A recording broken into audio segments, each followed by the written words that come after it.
Hi, Eleanor. Hi, Lianne. How are you guys? Hi, good. How are you? All good. Thank you. So it's 7 p.m. here in New York time. Where are you? Let us know where are you and what time is it over there? We're in Sydney, Australia, and it is 9 a.m. and the 9 middle of a.m. winter. Oh my And it's God, that's raining. raining in the middle of winter. Yeah, I mean, I see Eleanor wearing like such a comfy sweater. I wish I had one too, but Yeah. in New York, we're the opposite right now. It is absolutely summer, like the middle of summer, New York. We are right now at around 30 degrees Celsius, which is super, super warm. Ooh. You step out of your apartment without an AC and like you start sweating immediately. Um, yeah, so that's how we are. And so the reason why I wanted to have this conversation with both of you today is because the last time that we were speaking, I feel like we had so many things to talk about. I feel like everybody kept almost interrupting each other because we wanted to contribute. You know, there was so much, so many things to say. Um, and we were talking about the rental market, right? And the difference between the rental market and the sales market a little bit between New York and Sydney, Australia, which is absolutely fascinating. I believe that Lianne was sharing last time with us that you've seen an incredible amount of inventory kind of like shortage over there. Like there are no places in which people can find for housing. Is that it? Yeah, people are definitely struggling. People who are, I guess, their contracts are being terminated and they need to find somewhere else to live, or they've chosen to relocate to a different place. They're struggling to actually find somewhere. So some people are within their notice period and still have nowhere to live. Mm. So So yeah, apparently it's an Australia-wide problem. Melbourne and Sydney CBDs are the only place where there's actually more rentals available. The vacancy rates are growing because everybody's working from home. We're actually still in lockdown here, or we've gone back into lockdown. So nobody wants to be in the city. Everybody's moving out into the regional areas. So everywhere other than central downtown, as you guys call it, Sydney and Melbourne, yeah, there's a massive shortage. Rental prices are increasing astronomically, and vacancy rates are zero in some places. How insane is that? Oh my God. And what do you think that's happening? I remember that, Eleanor, the last time that we were talking, you mentioned something that I found really interesting. And it's a big difference between New York and Sydney, I believe. And that is that you were mentioning that a lot of the units for rent in Sydney or Australia in general, maybe, are usually owned and leased by small owners. So like everyone has one or two properties that they lease out, as opposed to New York, in which a landlord technically usually has a portfolio of hundreds, if not thousands, of Yeah, units. it's so different. Yes, so Yeah. we have about 1/3 of our rental properties here are mum and dad owners. So it's just, couples, perhaps they've retired, or young professional couples looking for investment properties to supplement their income or their retirement. And that leads to a lot of ongoing issues. For example, when repairs need doing, often these people can't afford to do them. Any expenses out of pocket, unexpected, don't get done a lot of the time. There was actually a big survey or an article came out in a national newspaper here a couple of weeks ago about the rental properties that people are living in. The standard of living is so low. There are so many people living with mold and health and safety issues that just don't get fixed because these mom and dads, firstly, they don't really understand their legal obligations, and secondly, they can't afford these out of pocket expenses. So it leads to a very different rental market here. And so question, because there's something really interesting here. You said that that it is your belief that most small owners likely don't understand the legal requirements that they need to provide for their tenants. Do you think that that's the case, or do you think that there's maybe like an organization in Australia that is like in here in New York, we have REBNY, right? The Real Estate Board of New York, which is an organization that fights for tenants and creates laws that protect tenants and like the regulations, and they work closely with the government. Do you guys have something similar in Australia, that it's like an organization in charge of fighting for the tenant? I don't think we do, not for the tenant. So we have state by state institutions, that, like you said. So we have Real Estate Institute New South Wales, for example, here in New South Wales, and each state has its own. But that's for the landlord. Lianne, do you know of any for the tenant? Well, they'd have the fair trading. So everyone has their own.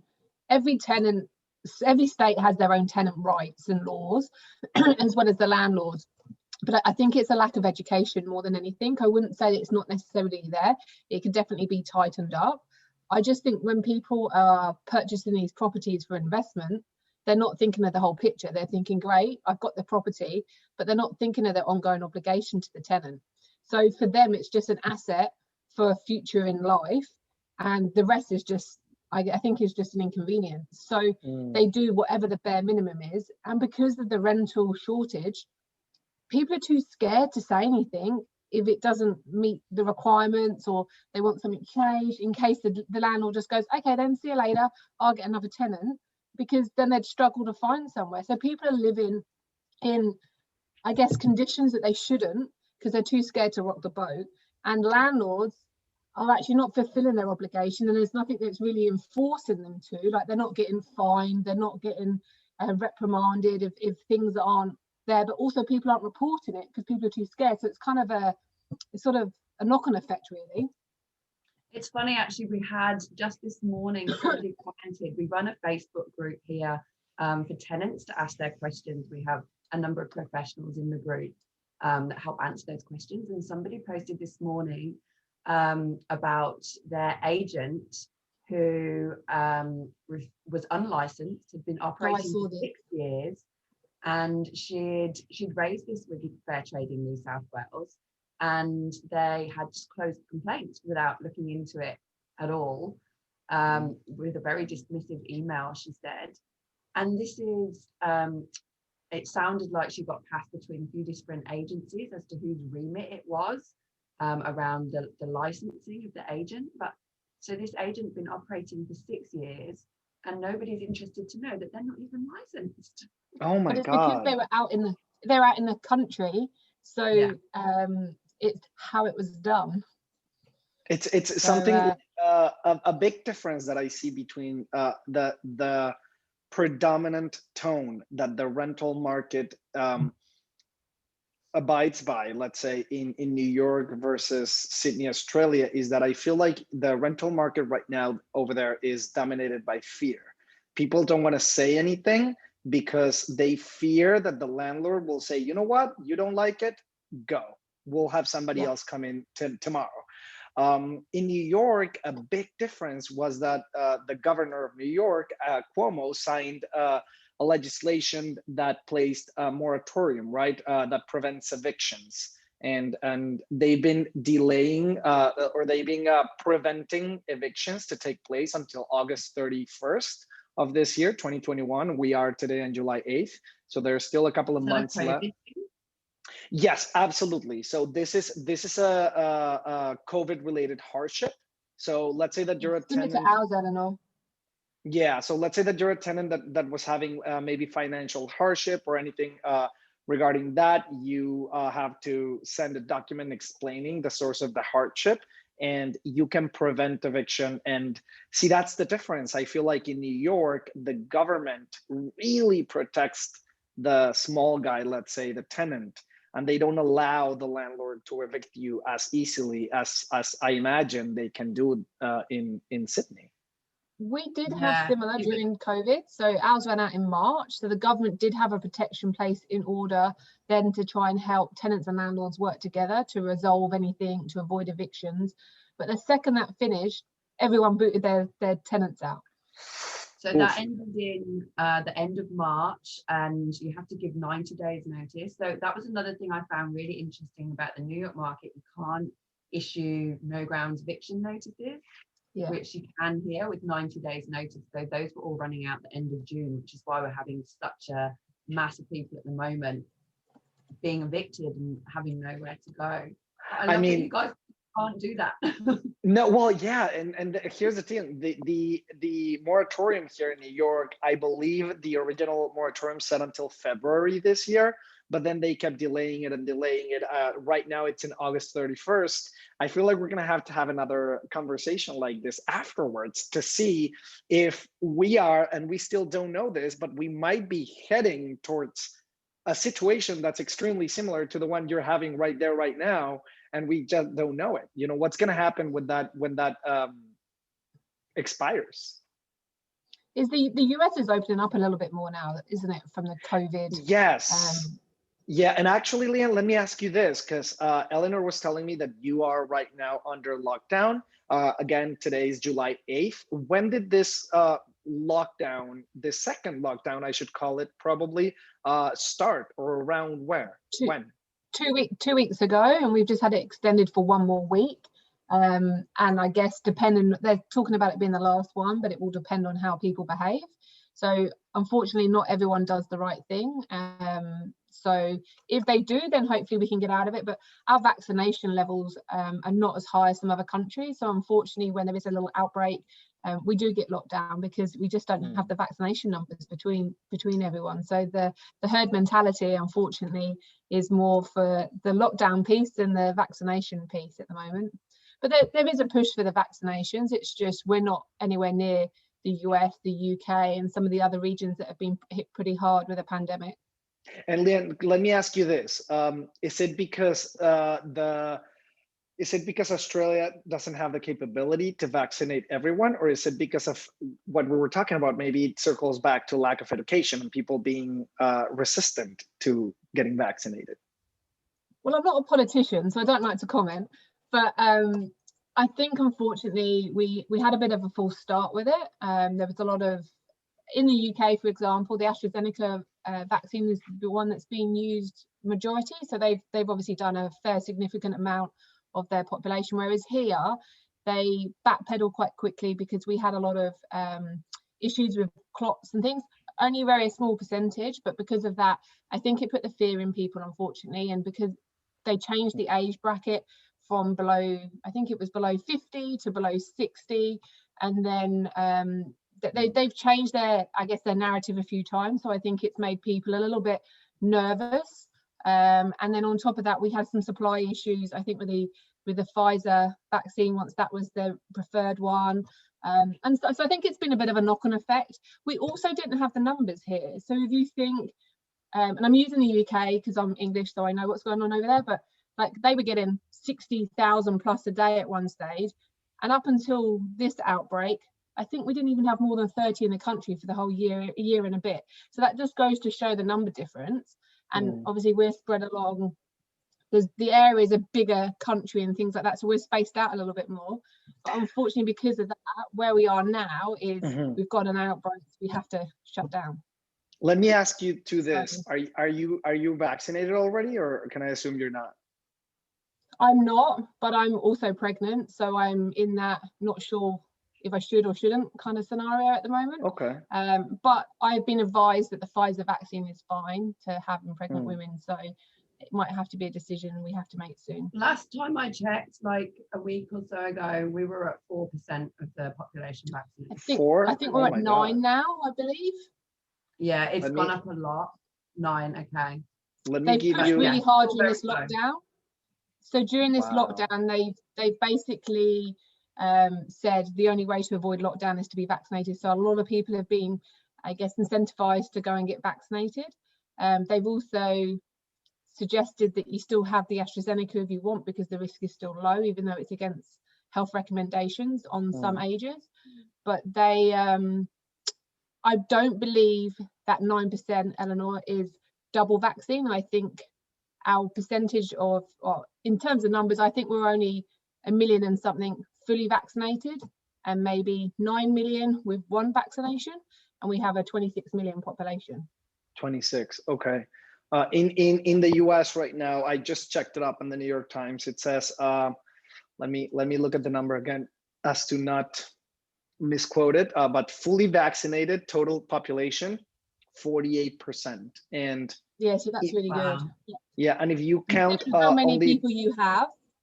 Yeah, well, yeah, the US has a population of 320 million, or around that. Don't quote me on that number, but around that, between, I think, 320 and 360 million, something like that.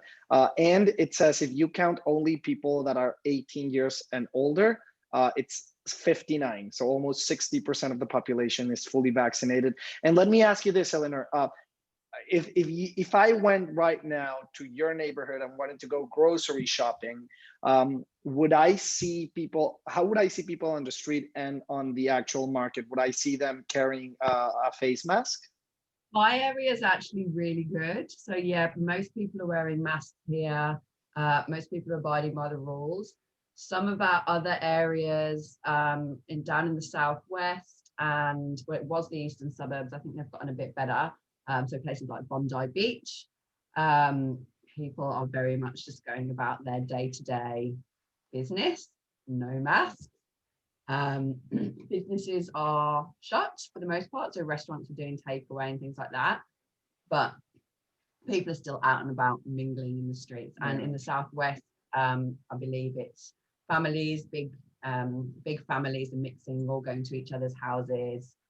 And that's where our cases are coming from. But saying that, we have 30 cases a day. 30 cases a day. Okay, yeah, that's so our numbers are super low. Yeah. And okay, so going back to the rental market, because I feel like we deviated, but it was still important. Took a bit of a detour. Yeah, but it was a small detour, but it was really interesting just to see the difference of how everyone's handling the pandemic, and the ability that every country has to distribute vaccines to all of their citizens, which is of course extremely important. But going back to the rental market, so you were saying, and this is super interesting, so vacancies are almost 0% in a lot of like zones or buildings, just because everyone wants an apartment right now. In New York, we've definitely seen an increase of people coming back. So when the pandemic began, maybe a little bit over a year ago, we definitely saw the vacancy rate. And by the way, in New York, I've been a real estate agent for about maybe 4 years here, and it is a common occurrence to see the vacancy rate between 1.5% and maybe 3%. That's the usual vacancy rate in New York, because it's a very sought after city, of course. During the pandemic, it definitely rose. I believe, don't quote me on this, but I believe that it was all the way up to like 6 or 7%. And now it's rapidly going down, which is good for New York, because it means that a lot of people are trying to come back. Everyone who left the city wants to now try to take advantage of the situation to catch a lower rent, because you can still catch a couple of months free. A couple of months ago, landlords here in New York, it was common to stumble upon landlords who were offering up to 4 months free rent in a 16-month lease. So they said, wow. 4 months is I don't want to say unheard of, but there were very few landlords pre-pandemic that did that, usually like newer buildings to attract new clients. But it was rare. And during the pandemic, during last year, it was super common for landlords to offer up to 4 months. So what they would say is, you lease my apartment for a year, and the next 4 months will be free. So 16-month lease. We've seen that concession, that the most common concession was 4 months, being reduced to 3 and now 2 months. And my projection is that in the very, very close future, we will be back to 0% concession or pre-pandemic levels, let's say. And here in areas outside Sydney and Melbourne, people are paying 6 months rent up front to secure a property. So it's actually illegal in most states for agents to ask for more than, I think it's 2 months max in most states. but people are voluntarily putting down 6 months just to secure a property. Is that legal? Yeah. Even if they won't voluntarily put it, is that still legal? I think it's a bit of a grey area, but they're not allowed to be asked for it. But because they're volunteering it, I think it's a bit kind of a loophole, you know? I really appreciate that you mentioned that, because in New York, a couple of years ago, when I came initially to New York 6 years ago, it was totally legal for landlords to ask for 6 months or even up to a year upfront as a security deposit or as a prepayment. Yeah, it was ridiculous because but it was a valuable tool for some, for like very specific circumstances. And I put myself as one. Coming to New York 6 years ago, I am from Mexico, right? I was a student. I had no social security number, no credit card, no nothing. So I understand that a landlord would have wanted me to pay a year up front or 6 months up front or whatever. And I was able to do that, fortunately. A couple of years later, and this was maybe a year and a half ago or so, the government came up with a new law that prohibits landlord for collecting more than 1 month security deposit. Yeah, it's 2 months in most states. Yeah. Okay, that's And very interesting. It's pricing a lot of people out. I actually heard on a podcast this week that Australia's been rated the second most affluent country. So people in Australia are the richest, second richest in the world after Switzerland. But that is mainly because of property prices. So because the property prices here are so incredibly high to purchase, that means that people are sort of worth a lot of money. But if you don't own a property, and of course most young renters nowadays, you know, will never own a property, they're completely priced out of the market, then yeah, you're kind of screwed. That's sad. That's very sad to hear. Yeah. In here in New York, what we have is a big amount of the new homes or properties in New York that are being purchased are, I want to say around like 35%. But again, I have to check my numbers. I recently wrote an article and I did my research, and it was a lot of millennials that are doing their first time purchase, their first time home acquisition between the ages of like 30 and 35, I guess, buying their first home. Oh wow, it's completely the other way here. It's the sale market has switched now. It's mainly just investors making purchase, but our prices are rising so quickly. I believe Australia wide in the last quarter they've risen about 14.6%. Here in Sydney, the house prices have risen 28% in the last 6 months. So the first half of the year, 28%. Wait, what? So in less than a year? Yeah, in 6 months. I should have bought something a year ago. Yeah. Luckily, Lianne did. Oh, wow. Good for you too. Wow. You bought the exact right time. Good for you. Good for you. So even families, young professionals, they can't afford to buy in our downtown areas anymore. It's just investors, all investor purchases. So just to get this straight, about a year ago, we were in Australia, in Sydney specifically. It was a complete buyer's market, right? You have to buy right now. That was a year ago. Today, we are in a complete seller's market. You can't buy because everything's overpriced. Is that the case?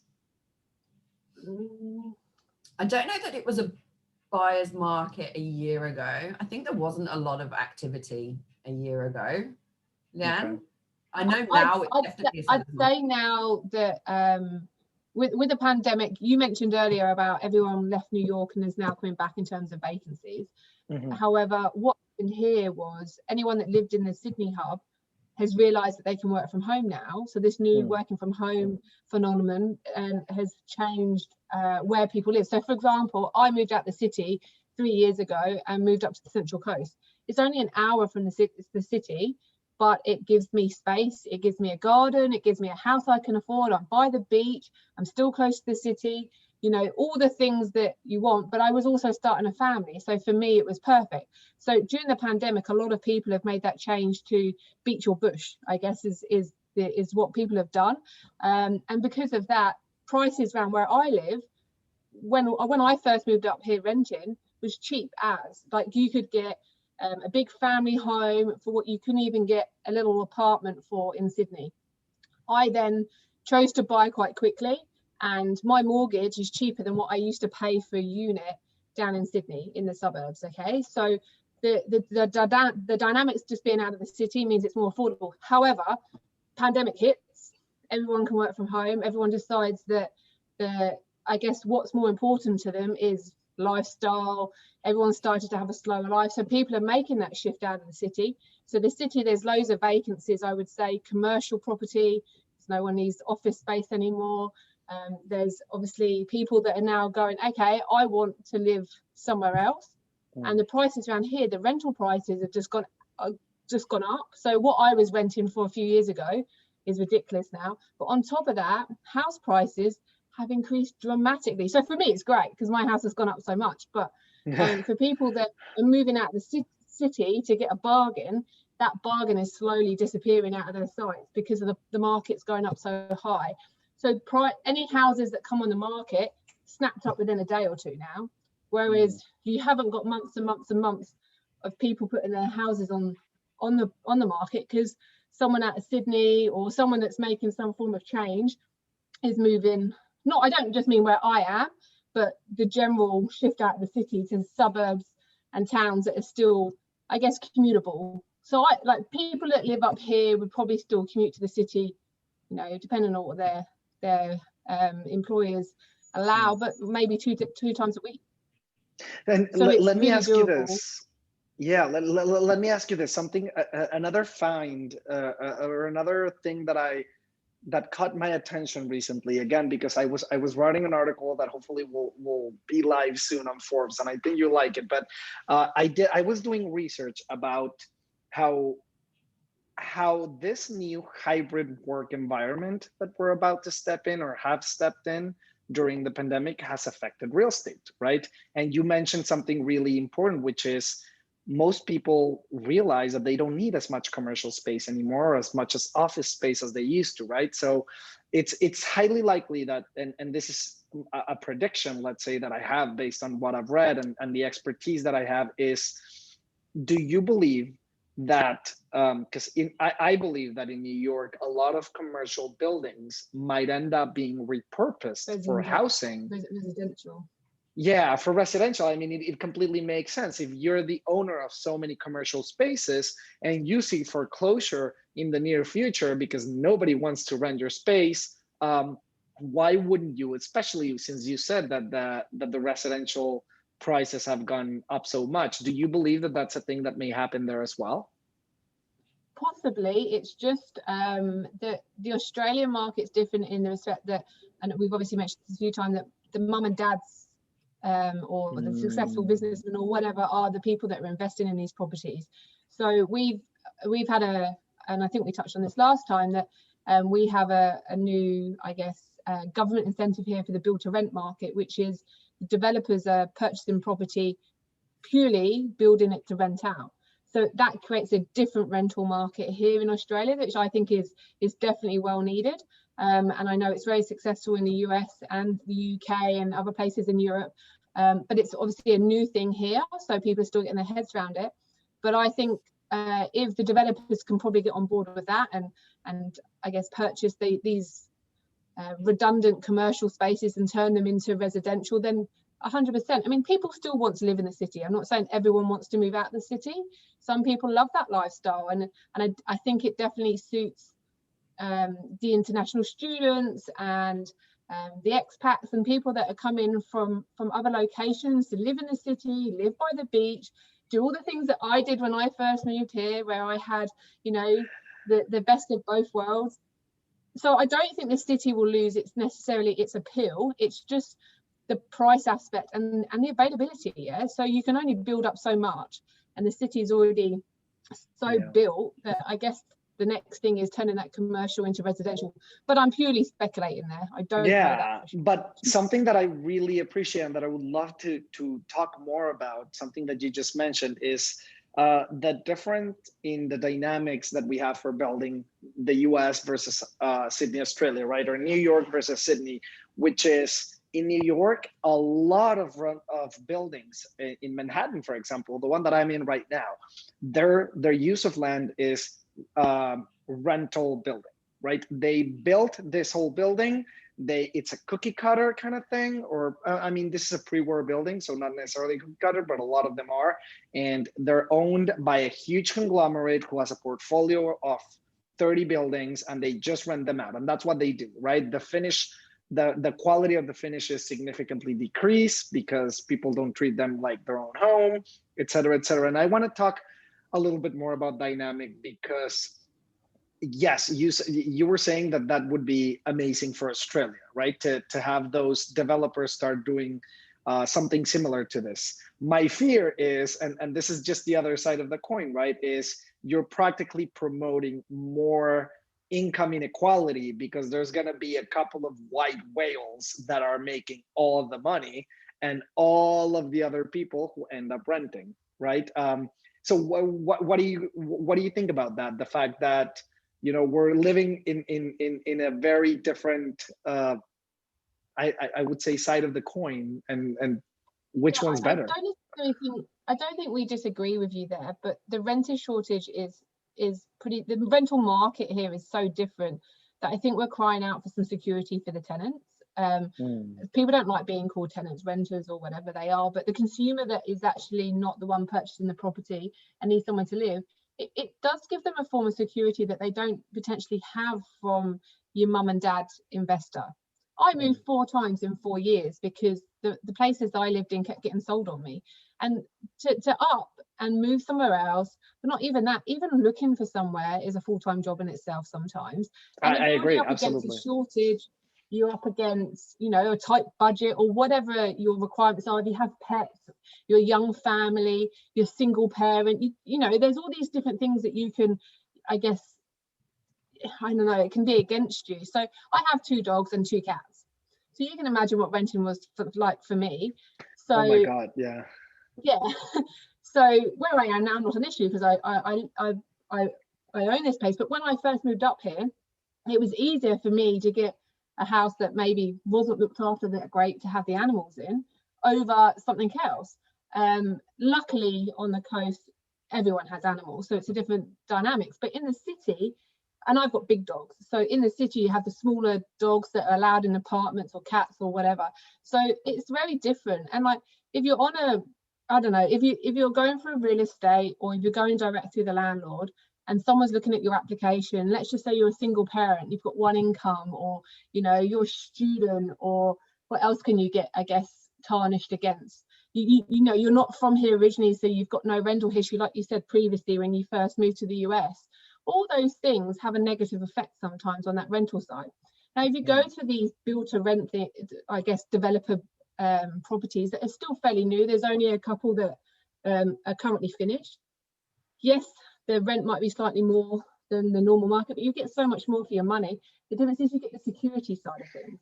So as long as you can pay your bills, you know, you can decorate, you can make it a home. Yeah, it's not just somewhere where you're waiting to be thrown out in 6 months, 12 months, or whenever that person decides to sell their property. Yeah, absolutely. So I hear you. The security aspect of it, yeah. And just on something that Lianne said, so there was actually a survey came out last week from Tenants Union New South Wales, and they were surveying young renters, so people under 35. 49% of people that were surveyed said that they'd been discriminated against when applying for rental apartments. So 28% of them was because of their age, and 21% was because of something else. So that's huge, right? Half of renters are being discriminated against, and it's against the law here to be discriminated against for age or question, you know, race, whatever. What protections do you have? Because like in the US, you cannot discriminate against like marital status, veteran status, sexual orientation. It's how they do it, I guess. That's the thing. So obviously, real estates are very unlikely to give you feedback as to why you were rejected, even more unlikely to say, oh, you were discriminated against.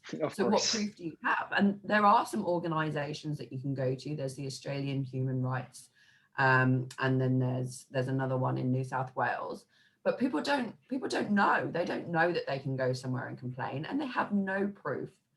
So you're right, like there's a law that says you can't be discriminated against, but who's policing that and how? It's obviously not working. And no one's going to actually say, I'm discriminating against you because you have dogs, or because you have one income, or whatever it is. They're just going to say, I'm sorry, we had a better applicant that came in that we went for, whatever it is. So you know, I read, so Eleanor's mentioned a few times that we run a Facebook group for tenants and renters of Australia to get feedback and advice from other authorities that work in this space. And the amount of stories you hear, oh, my landlord gave me notice, I've been looking for 3 months now, can't find anywhere, in a week's time I'm going to be homeless, or advertising on all the local pages, family of blah blah blah, can't find anywhere, need to pay this amount. Like, it really is a big issue here in Australia in terms of availability, affordability, and security. I think if it's somewhere that's going to be called your home, you want it to be nice, especially as we all spend more time at home now with this lovely pandemic that we're going through. Somebody you said commented something as well that they'd asked for repairs to be done. The landlord had refused, and then increased their rent by $100 a week. Wow. So two things. Lianne, you said one thing that really caught my attention, which is availability, affordability, and security. Do you think that those would be the 3 biggest issues or biggest concerns that a person would have when looking for an apartment in Australia? Yeah, and it's also the having the right to live somewhere peacefully. So unfortunately, landlords and real estate, I'm sorry to say, but don't always leave you alone. You know, you don't know the rights or what your rights are, and I'm talking from a tenant's perspective here. We hear horror stories on our group where, oh, the landlord turned up today with his parents, or, you know, the real estate's been around 4 times. You know, if you're renting someone's property, you've signed an agreement, you know, unfortunately there is bad people out there and there's good people. I think personally I was a good renter, and I always left the properties that I rented in a better condition probably than when I moved in. But not everyone is that lucky. Some people trash people's houses, which is why I understand landlords' frustration, the lack of doing stuff, because they don't know whether they're getting a good tenant, a good quality tenant. You know, if you've got a good tenant, you want to look after them. I lived, before my 4 years before moving, I was in the one place for 7 years, and they left me alone. It was an old couple. They purchased the property when it was new. The only reason I moved out was because they were eventually going to retire and they were downsizing and they were getting rid of some of their assets. But they literally left me alone for those years. Quick question, Lianne. The odd increase. Are you saying that there are landlords who, when I'm living here in their rental unit, suddenly show up with their parents and stuff? Yes. Is that what you were saying? That is just they're not allowed. The law is you're not allowed. There is restrictions in place with the law, so you have to give a certain amount of notice. There has to be a certain reason, etc. But they don't all comply to that. That's ridiculous. It's like if oh my God, I feel like it's just it doesn't fit in my brain that somebody would do that. Like, I would just not open. But then they would want to spend loads of money on repairs and things like that. Let's just say I'm the tenant and you're the landlord, and I phone you up and say, hey, my toilet's broken. Wow. You might turn up yourself to have a look or whatever it is, but you might not tell me. So this is the thing. There's people on our group that they've seen people in their baby cameras, and like, there's honestly all sorts. They've been out of the building and seen the landlord in their home on the baby monitor, like whilst they've been at work or whatever. Okay, so what I'm hearing here, that is a clear message that I'm hearing from you, is Australia needs a government unit arm, I don't know what to call it in English, that solely focuses on creating more tenant rights to protect those who are there, 100%. because the tenants are being abused by the lack of laws that prevent landlords from evicting them. Not every landlord's bad, by the way. Like, there is landlords out there that will do good by you, and I would say if you get that landlord, stay there, and if that landlord gets you as a tenant, you're a good tenant, hold your tenants. But unfortunately, you know, prices go up, so you know, landlords, real estate will force them to put their prices up, you know, and the tenant might have been a great tenant for 5 years or something. Like, just leave them be. Like that, they're happy, they're paying the bills. Like, but Lianne, in all honesty, I don't even think that should be their choice. Like, I understand that you're saying there's good and bad landlords, and the good landlords respect you, but in my opinion, it shouldn't be if they want to respect me, then they respect me. No, you have to, by the law. You know, there has to be a law that enforces that. Otherwise, it's the chaos or horror stories that you've been describing. There are agencies, so there is like the Tenants Union New South Wales. I'm not sure how it works. I believe it's like more of a charity setup than a government body. I'm not 100% sure, but again, it's one of those resources that doesn't really have any power, first off, and second, people don't know it's there. Yeah. I think there's a huge education piece that needs to be done in Australia. And I think when the tenants, so we had a heap of tenant rights change in Victoria that happened throughout the pandemic. But on the back of those changes, loads of landlords pulled out of renting their properties because then they suddenly felt that they had no grounds either. So, like, I get kind of both sides. Like, if you're a landlord and a tenant trashes your property, and you know that could be your highest value asset, you spent all your money on it, that could be your retirement fund, you want your property looked after. I get why that would be frustrating, because that landlord then can't claw that money back. You know, you hear of all these horror stories, and then you've got the other side, which is the tenant who potentially cannot afford to buy their own property, or you know, they're another thing here, I guess, is rent vesting. You rent where you want to live and you invest where you can afford. So there's those different dynamics in Australia as well. And those ones will be, you know, you just want to be able to live somewhere that's comfortable, clean, hygienic, you know, maintained. But yeah, I don't know. I honestly don't know how this will get resolved, because there's lots of people like us that, you know, can see it, but I don't know, there's just not enough that's done, unfortunately. And so yes, that's what we're trying to do. Like, that's why we started Dwell. Like, we did our research, we know of all these problems, but there's so much to do, and they cover such a broad spectrum. So, you know, our answer is to allow landlords and tenants to rate each other through the app, and you know that goes a certain way to fixing some problems, bringing a bit more transparency, but then there's other problems that really need to come from the government, you know. And so let me ask you one last question, because I know that I've taken a lot of your time today already, but one last question based on your experience.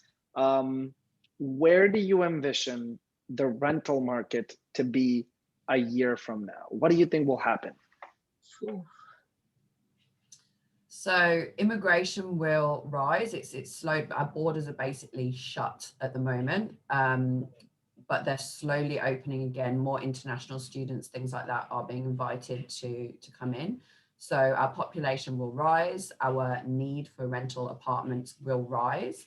Development has slowed, particularly of apartments. Houses, they don't really build houses to rent here in Australia, so it's apartments. So I think we're going to continue to see a rise in rates, issues with you know, vacancy rates continuing to fall. People will move back to the downtown CBD areas. And yeah, I pessimistically think it's probably going to get worse before it gets better, and a year is not long enough to fix everything that's wrong here. That's my thought. That's a fair prediction. What about you, Lianne? What do you think? Yeah, I'm probably in agreement with Eleanor there. Like, we lost a lot of international students during the pandemic, and that they're pretty key, as well as travelers, to the population. Sorry, I guess the market here. So I think if they open the borders, the international students could potentially come back, and with that, you'll see hopefully the vacancy rates decrease. So at the moment the city has lots of I guess empty apartments, and the elder places are full. So you'll probably see that change. The dynamics will change there, because a lot of them will go to the city or the main hubs, because that's where the universities and things are. And you know, you could have a knock-on effect. Yeah, once they open the borders, you might see people go, I've had enough, and leave, or you might see the opposite, where they want to come back over again. So I don't know. I mean, we came over as, you know, I traveled and all the rest of it, and ended up staying, and so they've lost out on all those kind of numbers. So I think there will be a push on trying to get people back in, skill shortages, etc. But also it depends on what happens with the market. If they keep putting us into rush lockdowns, businesses won't survive. So it's a tough one. It's fine.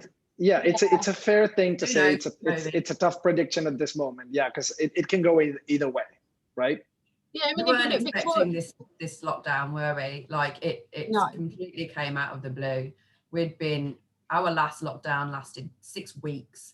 Back in, was it May? It was early last year. March last year. Yeah. And then we've been, you know, happy as Larry, carrying on since then. And then all of a sudden it's like lockdown. So you just don't know. I mean, we've been really lucky in Australia generally. Victoria's had it pretty harsh. They've been in lockdown a lot. So it's probably nice for them to see us in lockdown for a change, and not them. But the borders, even domestic travel at the moment, is a hard one. I think we need to get our borders open, but to get our borders open, we need vaccinations up. So everything's a bit of a knock-on effect. So that will obviously affect the housing market, the renters. The build to rent sector that we spoke about earlier is obviously quite a new concept. So a year down the line, there'll be some new developments that have been completed or near completion. So that might change some of the rental woes. But in terms of rights and obligations, I think there's a lot more work there, unfortunately. Okay. Thank you both for this conversation today. I think that there might have to be a follow-up in the upcoming months, because there's so much to talk about with you. It's super interesting. For everyone listening to this, this is Eleanor Meireles and Lianne Peters. They're both co-founders of Dwell Nicely, a property management company based on Sydney, Australia. My name is Rodolfo Delgado, and I am your host today, CEO of Replay Listings. You might find all of the information on the description of this podcast, video, or wherever you're listening to or seeing this. I loved speaking with you, Eleanor and Lianne, today. You were really, really helpful. I think that this conversation was extremely productive and insightful to see the differences between the market and the real estate industry in New York City, the US, and Sydney, Australia at this moment. Thank you very much for being here with us today. Thank you for your time. Thank you. Have a good one.